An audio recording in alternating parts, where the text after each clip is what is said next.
नमस्कार, आप देख रहे हैं जेके 24/7 न्यूज। मैं हूं आपके साथ राजेश कुमार।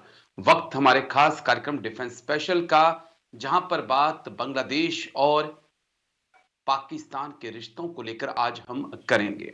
दरअसल कल हमने आपको एक खबर दिखाई थी कि किस प्रकार से बांग्लादेश के एक लेफ्टिनेंट जनरल ने जनरल मुनीर से मुलाकात की।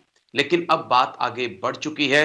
जनरल मुनीर के बाद बांग्लादेश के जनरल ने पाकिस्तान के एयरफोर्स चीफ के साथ बातचीत की है और JF-17 खरीदने की इच्छा जाहिर की है।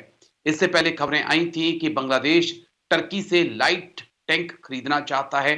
TB2 ड्रोन वो सिलीगुड़ी कॉरिडोर के आसपास उड़ा चुका है और इसकी भी हमने आपको डिटेल से जानकारी दी थी। लेकिन ये जो मुलाकात है और JF-17 बांग्लादेश का खरीदने का इरादा क्या वाकई में एक थर्ड फ्रंट की तरफ इशारा कर रहा है? थ्री फ्रंट वॉर की जिसकी बात हम करते थे, क्या वाकई में हालात आने वाले वक्त में वैसे बन सकते हैं? इसको समझने की हम कोशिश आगे डिटेल से करेंगे। लेकिन साथ ही में एक बड़ा झटका रूस ने पाकिस्तान को आज दिया। दरअसल अफगानिस्तान को लेकर एक क्वाड बना है, जिसके अंदर ईरान है, रूस है, पाकिस्तान है, चीन है। लेकिन चीन और पाकिस्तान कभी नहीं चाहते कि यहां पर भारत की एंट्री हो। लेकिन रूस के विदेश मंत्री सरगेई लावरोव ने साफ कर दिया कि अफगानिस्तान की स्थिरता के लिए, अफगानिस्तान के विकास के लिए यहां पर भारत का होना जरूरी है। वहीं अमेरिका ने भारत की 3 कंपनियों पर जो बैन 20 साल पहले, परमाणु कंपनियों पर, परमाणु संस्थाओं पर जो 3 साल पहले बैन लगाया था, उस बैन को हटा लिया है। जो बाइडेन ने सत्ता से जाने से पहले एक और बड़ा फैसला भारत को लेकर लिया है। इसकी क्या आने वाले वक्त में इंपैक्ट होगा, इसको समझेंगे। लेकिन शुरुआत बड़ी खबर के साथ। पाकिस्तान बांग्लादेश के बीच होगी डिफेंस डील। पाकिस्तान से JF-17 खरीदेगा बांग्लादेश। PF चीफ से मिले Bangladeshi top general. General Munir से भी मिले जनरल कमरूल। इस वक्त की बड़ी खबर आपको बता दें, पाकिस्तान बांग्लादेश के बीच होगी डिफेंस डील। पाकिस्तान बांग्लादेश के बीच होगी डिफेंस डील। पाकिस्तान से JF-17 खरीदना चाहता है बांग्लादेश। पाकिस्तान एयरफोर्स चीफ से मिले बांग्लादेश के टॉप जनरल। जनरल मुनीर से भी मिले SM कमरूल। इस वक्त की बड़ी खबर आपको बता दें, पाकिस्तान बांग्लादेश के बीच होगी डिफेंस डील। पाकिस्तान से JF-17 खरीदना चाहता है बांग्लादेश। PF चीफ से मिले Bangladeshi top general. General Munir से भी मिले SM कमरूल, जो कि लेफ्टिनेंट जनरल बांग्लादेश की आर्मी के हैं। बांग्लादेश पाक से खरीदेगा JF-17। पाकिस्तान के दौरे पर हैं बांग्लादेशी जनरल। जनरल मुनीर और पाकिस्तान एयरफोर्स चीफ से मुलाकात उन्होंने की है। JF-17 खरीदने की चाहत बांग्लादेशी जनरल ने दिखाई है। चीन पाकिस्तान ने मिलकर JF-17 को बनाया है। अगर इसकी स्पीड की बात करें तो 1960 किलोमीटर पर आवर्स। फेरी रेंज की बात करें तो 2037 किलोमीटर। म्यांमार, नाइजीरिया ने इसको खरीदा था, लेकिन सच्चाई यह है कि दोनों ही देश JF-17 खरीदने के बाद पछता रहे हैं। JF-17 में खराबी से दोनों देश परेशान हैं, लेकिन फिर भी मोहम्मद यूनिस चाहते हैं कि वो पाकिस्तान से JF-17 खरीदें। तो क्या ये भारत को भड़काने की कोशिश है, या वाकई में इस वक्त जो मोहम्मद यूनिस है वो कट्टरपंथी ताकतों के हाथ की कठपुतली बन चुके हैं? और जिस प्रकार से खबरें आ रही हैं कि ढाका में ISI की मौजूदगी बढ़ती जा रही है, क्या भारत के लिए आने वाले वक्त में एक बड़े खतरे का ये संकेत है? क्या हमें वाकई में थ्री फ्रंट वॉर के बारे में सोचना होगा? तमाम ऐसे सवाल जिनका जवाब तलाशने की कोशिश करेंगे। हमारे साथ आज 2 खास मेहमान चर्चा में जुड़ चुके हैं। जाने माने डिफेंस एक्सपर्ट कर्नल JS सोडी सर जुड़ चुके हैं। बहुत बहुत शुक्रिया सर। जय हिंद। सबसे पहले थैंक यू समय देने के लिए। जय हमारे साथ थैंक यू सर। हमारे साथ अनुपम तिवारी, भी जुड़ चुके हैं, एयरफोर्स ऑफिसर हैं। बहुत बहुत शुक्रिया सर, जय हिंद, थैंक यू समय देने के लिए, शुक्रिया। जय हिंद, जय हिंद। कर्नल जय सोढ़ी सर, चर्चा की शुरुआत आपके साथ करूंगा। पाकिस्तान के दौरे पर बांग्लादेश के लेफ्टिनेंट जनरल कमरूल पहुंचते हैं, जनरल मुनीर के साथ मुलाकात होती है और अब हम देख रहे हैं कि पाकिस्तान एयरफोर्स चीफ से उनकी मुलाकात होती है। JF-17 को खरीदने की वो बात करते हैं, उसकी डील की बात होती है। साथ ही वो चाहते हैं कि पाकिस्तान के साथ सैन्य संबंधों को बढ़ाया जाए। फरवरी के महीने में पाकिस्तान की आर्मी की एक टुकड़ी बांग्लादेश पहुंचने वाली है, जो बांग्लादेश की आर्मी को ट्रेनिंग देगी। ऐसी खबरें भी आ रही है कि ISI एक बार फिर से चिटगांव के आसपास काफी एक्टिव हो चुकी है। हम क्या कैसे देखते हैं सर, बांग्लादेश और पाकिस्तान की जो नजदीकी बढ़ती जा रही है, इसे आप कैसे देखते हैं? और क्या वाकई में जो हमारे स्वर्गीय CDS बिपिन रावत सर कहकर गए थे कि 2.5 फ्रंट, क्या हम एक हाफ फ्रंट और आगे लेकर अब हमें विचार करना होगा, यानी कि 3 फ्रंट या 3.5 फ्रंट? सर राजेश जी, ये मेरा सौभाग्य कि मैं आपके न्यूज चैनल में और विख्यात को पैनलिस्ट के साथ हूं।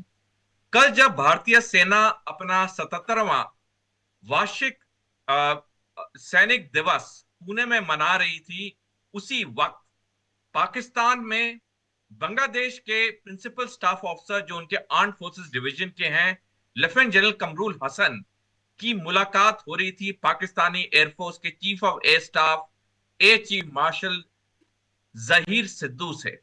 और ये मुलाकात सीधा भारत को एक संदेश दिया जा रहा था इस मुलाकात के जरिए कि जहां पे भारत अपना आर्मी डे मना रहा है, वहीं पे पाकिस्तान और बांग्लादेश की सेनाओं के ऊंचे अफसर मुलाकात कर रहे हैं पाकिस्तान में। पाकिस्तान ये भारत को संदेश दे रहा था कि हम और बांग्लादेश की जो हमारी दोस्ती है वो और गहरी होती जा रही है और आने वाले समय में ये भारत के लिए मुश्किलें क्रिएट करेगी। जो हमारे पूर्व CDS जनरल बिपिन रावत साहब ने बात की थी 2.5 फ्रंट की, उस वक्त 5 अगस्त 2024 का बांग्लादेश में वो हादसा नहीं हुआ था जिसमें शेख हसीना को अपना देश छोड़ना पड़ा जी। था। आज अगर हम सारे तथ्य को देखें तो सीधा भारत को 3.5 फ्रंट वॉर के लिए तैयार होना होगा। ये जो राइटिंग इन द वॉल है, जो अंग्रेजी का एक प्रसिद्ध कहावत है, अगर हम राइटिंग ऑन द वॉल या दीवार पे लिखा संदेश पढ़ने में देरी करते हैं, ये आने वाले समय में हमारे लिए घातक होगा। राजेश जी, बांग्लादेश का बॉर्डर 4096 किलोमीटर का है, जिसमें से सिर्फ 271 किलोमीटर उसका म्यांमार के साथ है, बाकी पूरा जो है वो भारत के साथ है। बांग्लादेश को भारत से कोई खतरा नहीं है, भारत के कोई मंसूबे नहीं है जी। बांग्लादेश पे हमला करने के, लेकिन जिस तीव्र गति से पिछले 5 महीने में बांग्लादेश अपनी सैनिक ताकत बढ़ा रहा है, खास करके वो चीन और पाकिस्तान से हथियार खरीद रहा है ताबड़तोड़ तरीके से, ये वाकई में भारत के लिए खतरे की घंटी है। जी। मैं आपके पास आ रहा हूं अनुपम तिवारी सर, फिर उसके बाद कर्नल सोढ़ी सर, मैं आपके पास और आऊंगा एक बार और डिटेल से इस मुद्दे को समझूंगा। लेकिन अनुपम जी, जो पॉइंट मैंने आपसे समझना है, क्योंकि जब ये खबर आई तो मैंने काफी JF-17 के बारे में डिटेल निकालने की कोशिश की कि इस वक्त नाइजीरिया और म्यांमार JF-17 का क्या इस्तेमाल कर रहे हैं। तो जो बड़ी अहम जानकारी मुझे मिली कि दोनों ही देश काफी हद तक इस फाइटर प्लेन से परेशान हैं। यही कारण है कि म्यांमार को रूस की तरफ जाना पड़ा और वहां से सुखोई 30 उनको अब खरीदने पड़े। तो ये JF-17 लेने का बांग्लादेश की एयरफोर्स का ये फैसला क्या एक भारत को चिढ़ाने की कोशिश है, या फिर वाकई में JF-17 में एक दम है? क्योंकि म्यांमार ने तो स्क्वाड्रन्स को ग्राउंडेड कर रखा है सर। देखिए राजेश, JF-17 एक जॉइंट वेंचर है पाकिस्तान और चाइना के बीच में। इन दोनों का दावा है कि हमने मिल करके बनाया, बल्कि हकीकत यह है कि पूरा पूरा ये चाइना मेड एयरक्राफ्ट है और पाकिस्तान का इसमें कहीं कुछ भी नहीं लगा हुआ है। पाकिस्तान केवल इसमें उनका साथ दे रहा है। अब JF-17 के बारे में आपने खुद ही बता दिया कि नाइजीरिया और म्यांमार ने इसको वापस करने की सोच शुरू कर दी है, उनके किसी काम के नहीं है। तो बाद में काफी लोगों ने, क्योंकि चीन के बारे में सबसे बड़ी समस्या यह है राजेश जी कि चीन जो भी दावे करता है उसको एनालाइज करने के लिए दुनिया की दूसरी ताकतों के पास कोई मौका नहीं रहता, क्योंकि चीन कभी इन एयरक्राफ्ट का या इन जो मशीनें वो बनाते हैं उनका कभी भी इस्तेमाल इंटरनेशनल कॉन्फ्लिक्ट में नहीं करता है, तो हमको पता नहीं लगता है कि चीन के दावों में कितना दम है। अब हकीकत यह है कि JF-17 की जितनी भी कारगुजारियां हमने देखी हैं म्यांमार के अंदर, जो जुंटा सरकार ने उसको इस्तेमाल किया था विद्रोहियों को दबाने के लिए, वो पूरी तरह से नाकामयाब साबित हुआ है। इसी तरह नाइजीरिया ने भी उसका इस्तेमाल किया था, लेकिन अब नाइजीरिया ने भी अपने पांव खींच लिए हैं, वो नई फ्लीट्स को नहीं लेना चाहते हैं। अब तो JF-17 का जो आज का इशू है, जिस प्रकरण पर हम आज बात कर रहे हैं, वो निश्चित तौर पर भारत को चिढ़ाने के लिए ही है। कर्नल साहब ने भी बहुत सही इंडिकेट किया था कि जिस दिन हमारा रक्षा सेना दिवस मनाया जा रहा है, उसी दिन इस तरह की मुलाकात होती है, तो ये भी एक इंडिकेशन है, क्योंकि स्ट्रेटेजिक अफेयर्स में आपको बहुत सारी चीजें आपको इंडिकेशंस में समझनी पड़ती है। और तीसरी जो सबसे अहम बात यह है कि जैसा हम लोग 2.5 और 3.5 साइड वॉर की बात कर रहे हैं, हकीकत यह है कि हिंदुस्तान के लिए एक बहुत बड़ा चैलेंज रहने वाला है ये, क्योंकि बांग्लादेश को लेकर के हम कहीं ना कहीं इस इत्मीनान में रहते हैं कि बांग्लादेश एक ऐसा पड़ोसी है जो हमारे साथ हमसाये जैसा रहता है, और हमें उससे और उसको हमसे कोई खतरा नहीं होता है। लेकिन बदले हुए रेजीम के साथ बांग्लादेश ने 2-3 चीजें ऐसी कर दी हैं जिससे कि हिंदुस्तान को अब चौकन्ना रहना पड़ेगा।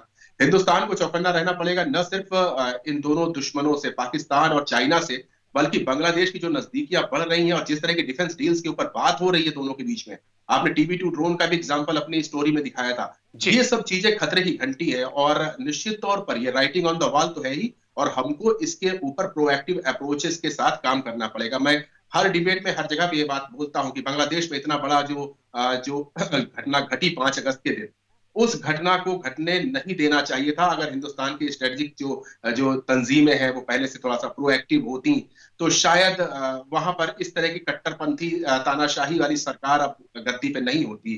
तो शायद हमने वहां पर चूक करी है, लेकिन अब हमको उस चूक को दोहराना नहीं चाहिए, और पहले से ही इत्मीनान से इस चीज को एनालाइज करना चाहिए कि जिस तरह से चिढ़ाने की बातें हो रही हैं, जिस तरह से डेली नई नई मुलाकातें हो रही हैं, और जिस तरह से वहां पर जो घोषित आतंकवादी हैं उनको न्यायालय के माध्यम से अब आजाद किया जा रहा है, तो ये भी एक बहुत चिंताजनक बात है। नॉर्थ ईस्ट में बहुत मुश्किल से हमने उग्रवाद के ऊपर काबू पाया हुआ था, और अब ये जो आतंकवादी बांग्लादेश की जेलों से छूट रहे हैं, जो उनको आजाद किया जा रहा है, वो एक बार फिर से नॉर्थ ईस्ट को सुलगाने का प्रयास करेंगे, और इस बार उनके साथ पाकिस्तान भी होगा, क्योंकि पाकिस्तान अभी तक वहां पर जम नहीं पाया था, कम से कम पुरानी सरकार के दौर में पिछले 15 सालों से।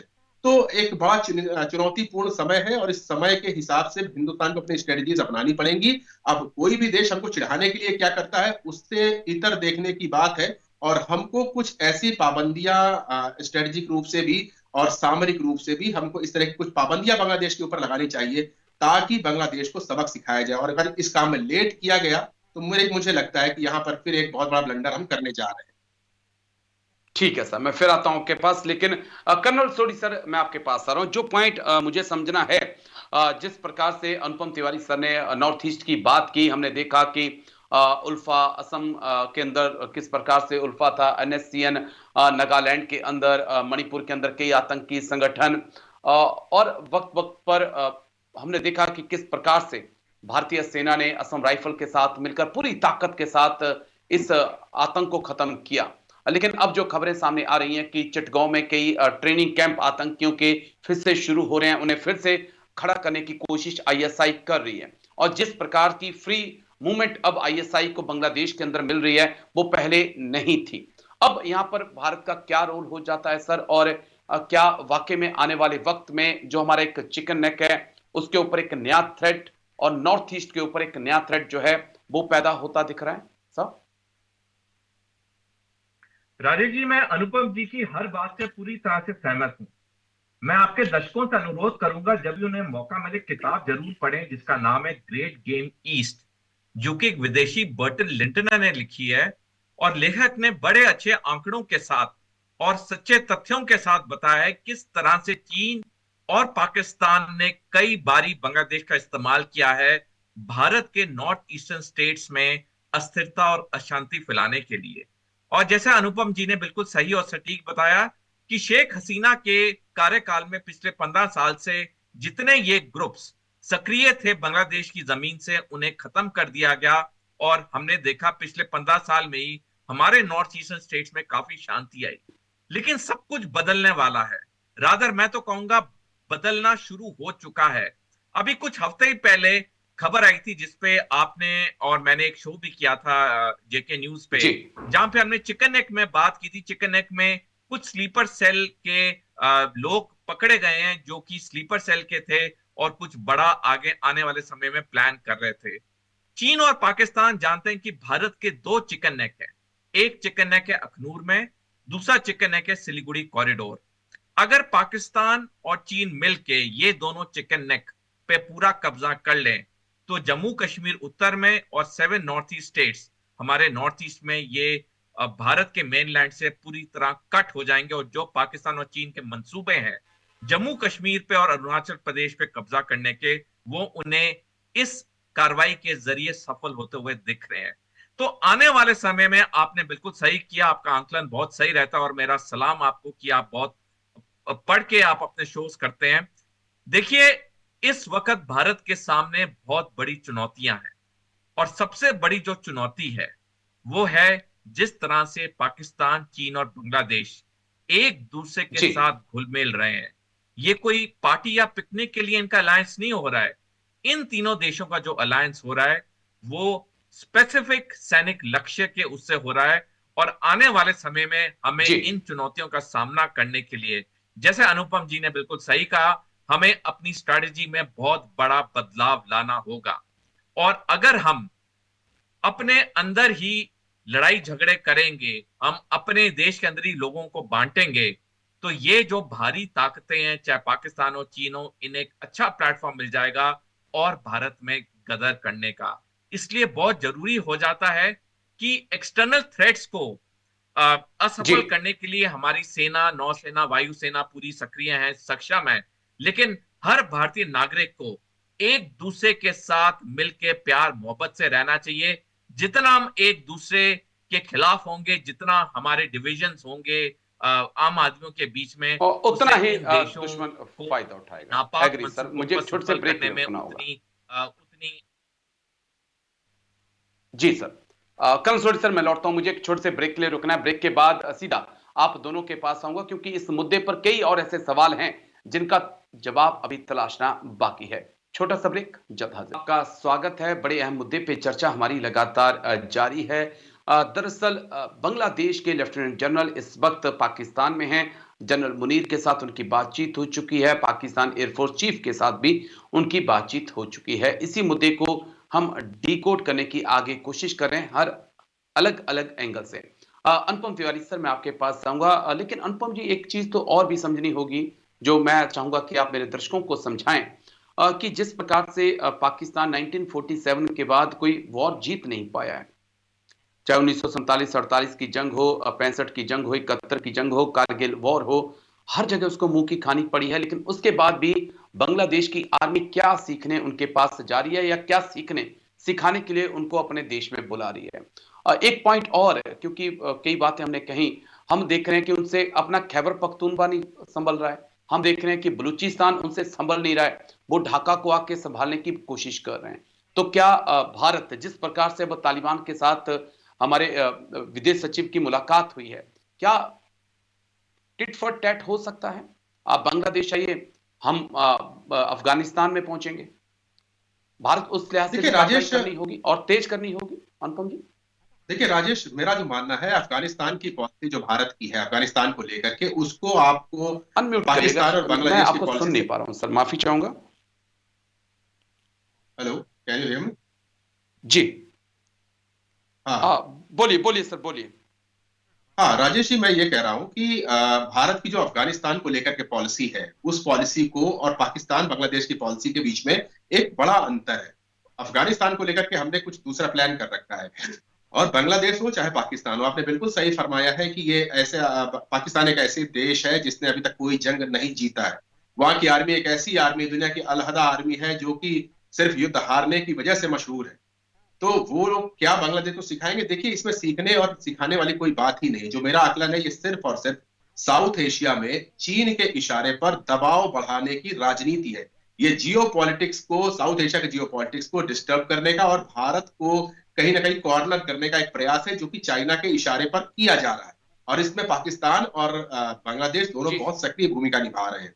अब अफगानिस्तान को लेकर जैसा आप कह रहे हैं कि टिट फॉर टैट का हो सकता है, तो हिंदुस्तान एक ऐसा मुल्क है जो कभी भी टिट फॉर टैट पर या इस तरह के षड्यंत्र रचने पर विश्वास नहीं रखता है। कि हम अफगानिस्तान को इस तरह से फ्यूल करें कि वो पाकिस्तान के ऊपर अटैक कर दे, ऐसी हमारी कोई सोच ना कभी रही है और ना आगे भी रहेगी। हम ह्यूमैनिटेरियन लोग हैं और हम शांति की बातें ही करते हैं, लेकिन हाँ, हम अपनी सुरक्षा भी जानते हैं।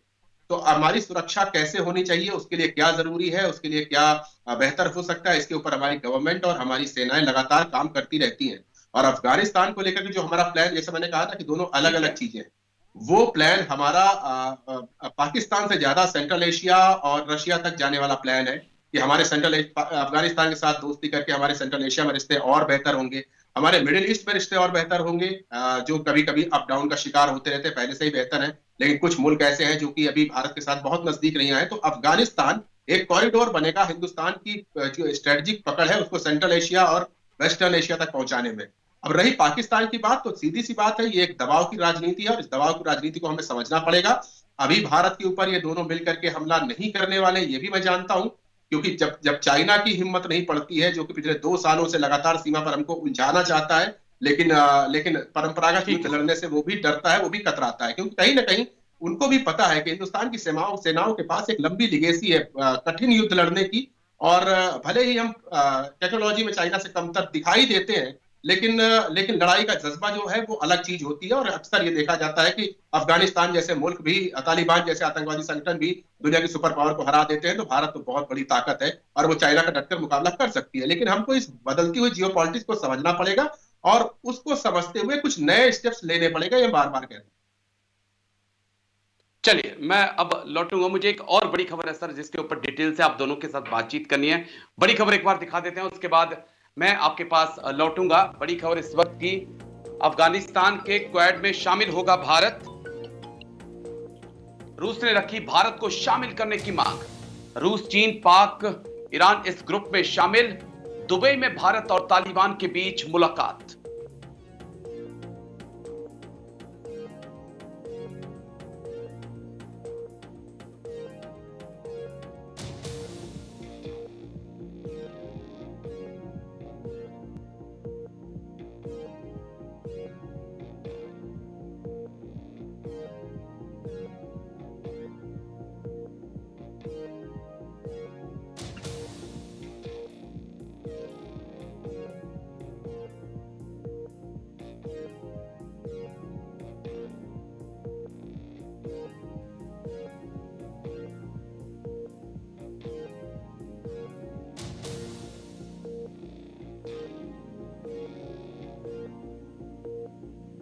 दुबई में भारत और तालिबान के बीच मुलाकात। बड़ी खबर आपको बताने इस वक्त की।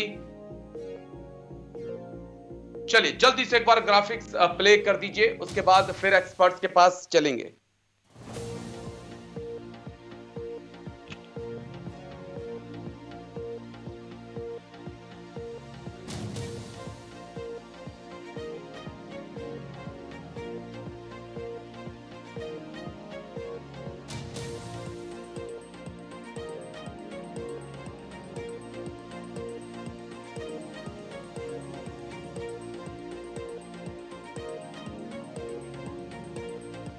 चलिए जल्दी से एक बार ग्राफिक्स प्ले कर दीजिए, उसके बाद एक्सपर्ट्स के पास हम चलेंगे।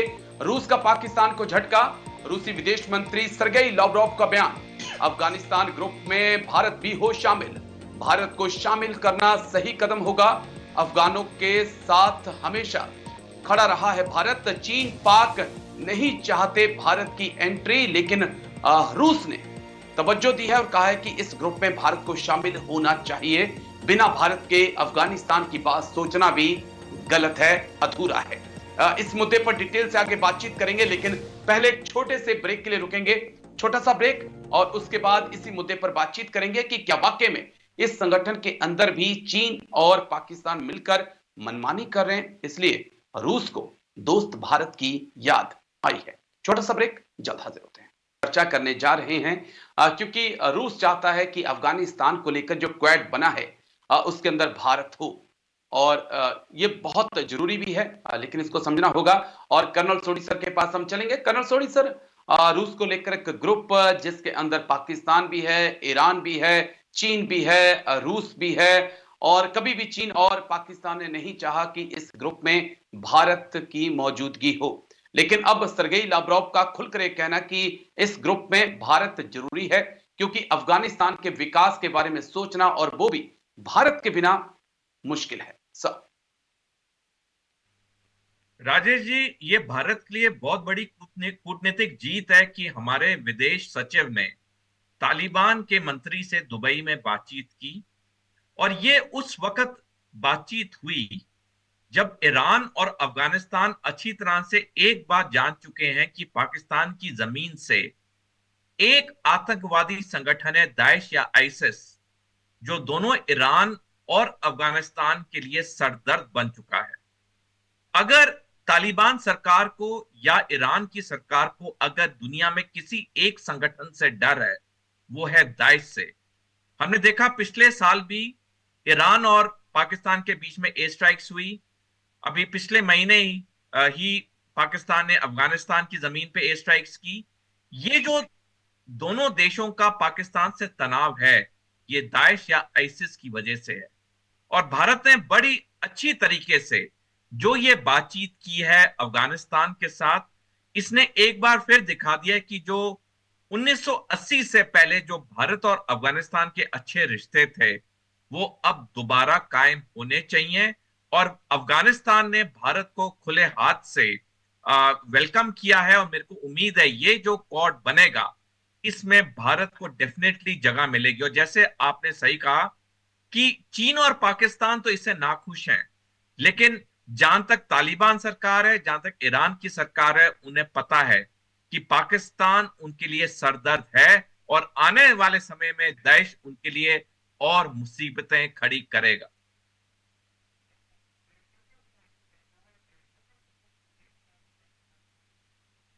का ये बयान है, उसको आप देखेंगे। और क्या वाकई में चीन और इसलिए हर जगह पाकिस्तान को लेकर आता है, चाहे वो एससीओ चाहे ब्रिक्स की बात हो, ताकि उसे ऐसा लगे कि जहां वो यस कहे तो वो पाकिस्तान भी यस बोल दे, जहां चीन कहे नो वहां पे पाकिस्तान भी नो बोल दे। लेकिन इन चीज से रूस भी अवगत है और इन चीजों से ईरान भी अवगत है। देखिए राजेश जी, मैं पूरी तरह सहमत हूं आपसे, और मगर आपकी बात को एक स्टेप और आगे ले जाऊं तो मैं तो अब पाकिस्तान को एक स्वतंत्र देश मानना भी नहीं चाहूंगा, क्योंकि वो पूरी तरह से चीन की गिरफ्त में इस तरह से आ चुका है कि उसको एक चीन की एक कॉलोनी घोषित कर ही देना चाहिए। रही बात जिस मुद्दे पे आपने बात कही है कि चीन और पाकिस्तान वाला जो एंगल है, उसमें हमें एक चीज और समझनी पड़ेगी कि रूस की भी अपनी कुछ समस्याएं हैं और रूस की भी अपनी कुछ चाहते हैं, और उन चाहतों की वजह से ही वो भारत को हर एक फोरम में आगे लाना चाहता हो, चाहे वो अफगानिस्तान क्वाड हो या फिर ब्रिक्स में हो, भारत की जो मौजूदगी उसको अपग्रेड करना चाहता है रूस, या फिर यूनाइटेड नेशन सिक्योरिटी काउंसिल में हो, जिसकी बार बार रूस वकालत करता रहता है। और वो मजबूरी रूस की ये है कि रूस को ये लगने लगा है, खासतौर पर राष्ट्रपति पुतिन को ये लगने लगा है कि अमेरिका का जो सिस्टम है, अमेरिका की जो शक्ति है, वो धीरे धीरे करके रूस तोड़ सकता है। रूस के अंदर वो ताकत है, रूस उस डॉलर की मोनोपोली को ब्रेक कर सकता है, रूस उस स्विफ्ट सिस्टम को तोड़ सकता है और उसके बिना भी सरवाइव कर सकता है। तो इस एक चाहत की वजह से राष्ट्रपति पुतिन ये लगातार प्रयास कर रहे हैं कि जो दुनिया के बड़े बड़े देश हैं, जो ताकतवर देश हैं, जो नई शताब्दी में बड़ी भूमिका निभाने जा रहे हैं, चाहे चाइना हो, चाहे भारत हो या ब्राजील हो, इन सब देशों को लगातार संपर्क में रखा जाए और इनको इस तरह से लीवरेज दिया जाए अलग अलग फोरम में कि ये कभी भी इनसे दोस्ती का हाथ छिटकने ना पाए। और भारत की बात करें तो खासतौर पर भारत के साथ तो रूस की एक लंबी मित्रता की लिगेसी रही है, तो उसको भी रूस भुलाना चाहता है। रूस का जो व्यापार है वो तो है ही, लेकिन उस लिगेसी की वजह से भी भारत के वो साथ दिखना चाहते हैं। अब निश्चित तौर पर जब रूस इस तरह का प्रयास करेगा, भले ही अपनी चाहत की वजह से, भले ही मजबूरी की वजह से, या फिर अपनी दूरदृष्टि की वजह से, कोई भी नाम दे ले इसको, लेकिन जब वो ऐसा प्रयास करेगा तो निश्चित तौर पर पाकिस्तान जैसे देश इसमें अड़ंगा लगाने की कोशिश करेंगे। लेकिन हमको ये भी समझना चाहिए कि जैसा कि हम कह रहे हैं कि उसकी कुछ ना स्वतंत्र विदेश नीति बची है, ना स्वतंत्र आर्थिक नीति बची है, तो ऐसे देश की बात सुनने में रूस को भी कोई बहुत है। और ये निर्णय आज से नहीं 20 सालों से लंबित था। और भारत जबकि बार बार दुनिया को दिखा चुका है कि हमारा जो परमाणु कार्यक्रम है वो किसी को डराने के लिए, किसी को धमकाने के लिए या फिर विनाश के लिए नहीं है। हम हमेशा एक कंस्ट्रक्टिव मेजर्स को लेकर के चलते हैं, दुनिया को राह दिखाते हैं। तो इन बड़ी संस्थाओं से जब बैन हटेगा तो निश्चित तौर पर इनमें नए रिसर्च के लोग जुड़ेंगे। इसमें जो दुनिया के लिए दरवाजे पहले ही खुल गए थे परमाणु डील के समय जो 2008 में हुई थी, उसके बाद उसमें कुछ नए इजाफे होंगे, ताकि हम न सिर्फ अपने लिए बल्कि दुनिया भर के लिए हम परमाणु शक्ति का एक नया और पॉजिटिव अपीयरेंस दिखा सकते हैं, हम ये दिखा सकते हैं कि एक ऐसी ऊर्जा है जिसको हम लंबे समय तक इस्तेमाल कर सकते हैं, और वो भी इस समय जबकि हमारे पास जो ऊर्जा के तमाम स्रोत हैं, चाहे वो क्रूड ऑयल हो या जो भी हो, वो सब धीरे धीरे कम होते जा रहे हैं। तो हमें अल्टरनेट चाहिए, और अल्टरनेट के लिए इस तरह के परमाणु जो कार्यक्रम है वो चलने पड़ेंगे, और भारत से बेहतर कोई देश हो नहीं सकता जो कि पॉजिटिव वे में चीजों को ठीक है लेकर सर। के जाए। चलिए, बहुत बहुत शुक्रिया आप दोनों खास मेहमानों का। कर्नल जय सोढी सर, बहुत बहुत शुक्रिया। अनुपम तिवारी जी, आपका बहुत बहुत शुक्रिया मेरे साथ खास चर्चा में जुड़ने के लिए, तमाम पहलुओं पर इतनी बारीकी से बात रखने के लिए। तो डिफेंस स्पेशल में आज इतना ही, कल फिर होगी मुलाकात। दीजिए इजाजत, नमस्कार।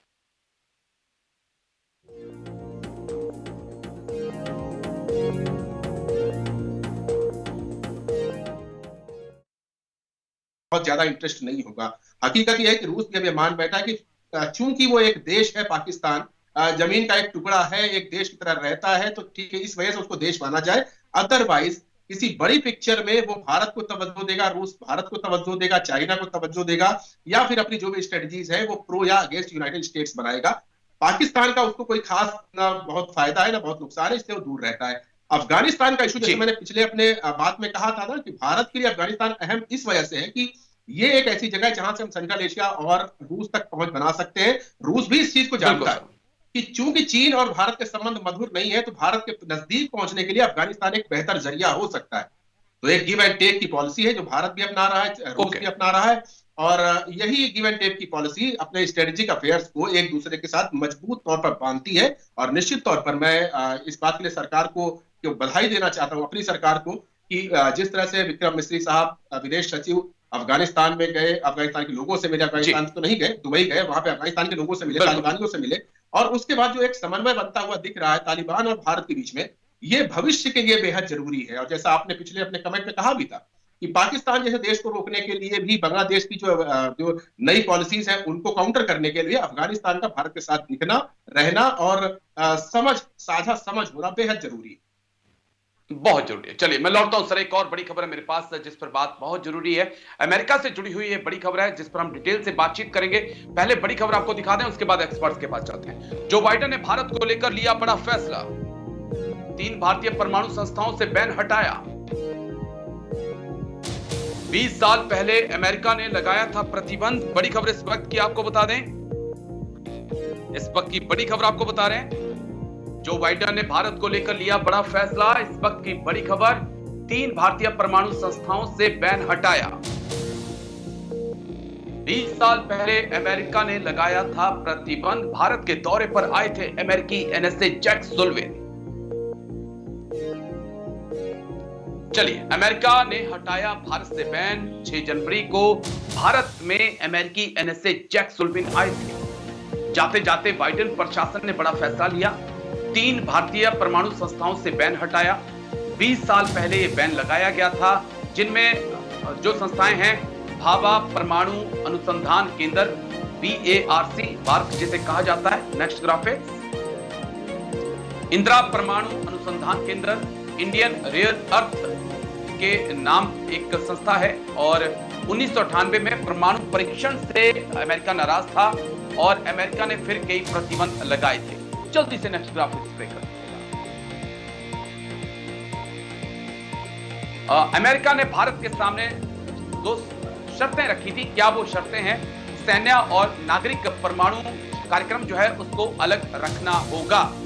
परमाणु केंद्रों की निगरानी जो है IAEA करेगा, और दोनों ही शर्तों को भारत ने मान लिया। और उसके बाद बाइडेन ने जाते जाते फैसला किया है, और इसका एक्सपर्ट से समझेंगे क्या इंपैक्ट अब होने वाला है। कर्नल सोढी सर, मैं आपके पास आऊंगा। क्या इंपैक्ट होगा इसका? बाइडेन प्रशासन जाते जाते एक बड़ा फैसला ले गया भारत के लिहाज से। 3 हमारे जो प्रमुख संस्थाएं थी परमाणु से जुड़ी हुई, उनसे जो बैन लगा था 20 साल से, उसको हटाया गया सर। राजीव जी, जो बाइडेन ने अपने कार्यकाल के आखिरी कुछ दिनों में जो भारत के लिए बहुत एक अच्छी बात की है, वो ये जो 3 फर्म्स पे जो बैन लगा था उसको हटा दिया है। इससे आने वाले समय में भारत और अमेरिका की दोस्ती में और इजाफा आएगा। भारत कई दशकों से कहता है कि जो हमारी परमाणु शक्ति है वो पीस के लिए, वो शांति के लिए, हम उसको युद्ध में नहीं इस्तेमाल करना चाहते जब तक हम पे कोई जी, युद्ध ना करे।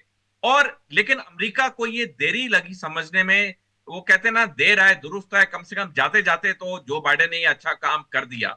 देखिए, ठीक ये है सर। बैन हटने से जो ये हमारी 3 प्रीमियर एजेंसीज हैं, जिसमें बार्क शामिल है, ये परमाणु का जो एनर्जी है उसको और अच्छे यूजेस में इसको हम इस्तेमाल कर पाएंगे, उस पर काफी रिसर्च होगा, काफी डेवलपमेंट होगी, और ये भारत की विकास में ये बहुत अहम भूमिका ये निभाएगा, बहुत क्योंकि बड़ा जो योगदान कोई भी होगा। देश समय कम जो बचा है कि सर, माफी परमाणु चाहूंगा। लास्ट, एनर्जी को, जी जी, मेरे पास आखिरी 1 मिनट बचा है, मैं अनुपम जी के पास भी जाना चाहूंगा, लास्ट का 1 मिनट। अनुपम जी, इस मुद्दे पर आपका पॉइंट ऑफ व्यू सर, जल्दी से। देखिए राजेश जी, निश्चित तौर पर स्वागत योग्य एक फैसला है अमेरिकी प्रशासन का। जो बाइडेन साहब को कितने भी कंट्रोवर्सी रही हो, लेकिन जाते जाते भारत के पक्ष में एक बहुत बड़ा निर्णय